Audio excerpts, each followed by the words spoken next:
Hola a todos, este martes 1 de abril a las 9 de la noche, hora peruana, se va a llevar a cabo el partido entre Alianza Lima de Perú y el Club Libertad de Paraguay, correspondiente a la primera fecha del Grupo D de la Conmebol Libertadores 2025.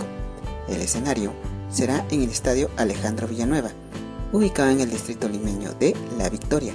Esperemos de que haga un excelente partido y que gane el mejor. Mucha suerte para ambos equipos. Muchas gracias.